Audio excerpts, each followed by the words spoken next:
If you're into real-time strategy games, you're likely familiar with the Homeworld series, which first took flight back in 1999. And many moons later, we're gearing up for parts unknown in Homeworld 3. And here to make those parts known to us right now is Homeworld co-creator Rob Cunningham. Rob, how you doing? I'm well, thanks. How are you, sir? I'm doing fantastic. Now, let's kick this off. Now, Homeworld returning represents the return of, I would have to say, one of the most iconic space strategy games of all time. How is today's technology kind of like allowing your team to truly bring Homeworld back the way you first envisioned it? Back in the day, and I'm talking like 2000, 2001, we had dreams of what we would love to do with the fantasy and the sci-fi, style and world. And it was simply impossible. It just couldn't be done. So we ended up putting stuff into the backdrops and the skyboxes and stuff like that. But now with Unreal and the technology we've got, we're totally able to bring that into the game and just really give it the depth and structure that we dreamed of back in those days.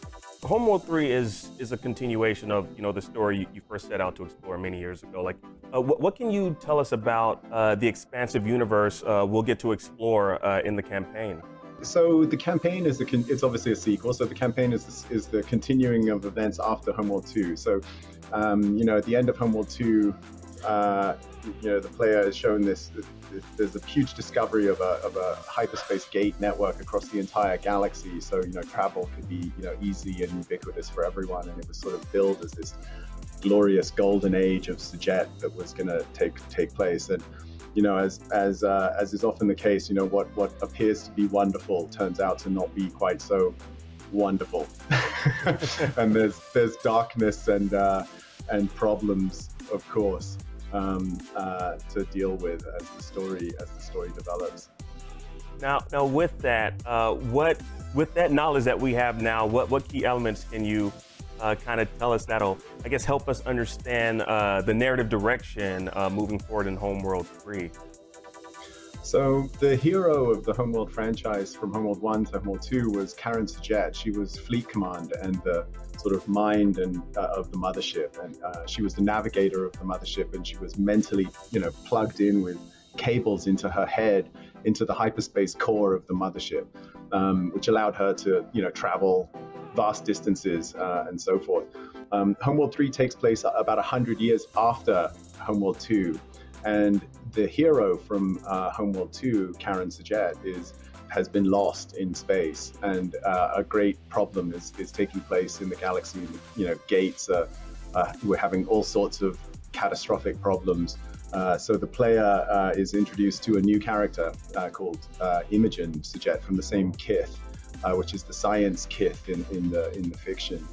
And she's the sort of successor to Karen, and the new mission to go and deal with the problem is sent, and that's the player's job, to deal with the problem. One way to deal with the problem is, of course, with combat. Now, we got fleet combat. The fleet combat system, I have to say, it looks breathtaking in this next installment. From what I've seen so far, what can we expect to be, kind of like the same and different in Homeworld 3 combat-wise? So players can expect the same basic staples of fleet combat with the different classes of ships, from the strike craft up through the capital ships into the super capital ships, and the same sort of ballistics and unit pairing that was established in the previous games. But new to the franchise with Homeworld 3 will be all sorts of terrain-based gameplay. So because we have these giant structures in space, huge megaliths, giant ice shelves, all sorts of incredible geometry in the level. It's no longer just empty 3D space. Now we have, cover as a mechanic. There's hiding as a mechanic. There's, bottlenecking and unit filtration through different apertures and cavities in the terrain. So it's much more interesting and dynamic as a fleet combat game. Now, with that knowledge, I'm pretty sure, Rob, you probably have seen what some of the fans have been saying online. I know I do a lot of trolling online, and fans have been asking on Reddit, will mothership management be more like Deserts of Tarik, or will they be able to kind of like specialize, customize motherships in Homeworld 3, like over arcs and campaigns? Like, what can you tell us about that? So the short answer is there will not be mothership customization like there was in Deserts, but there will still have that mothership progression, and ship production progression over the course of the campaign.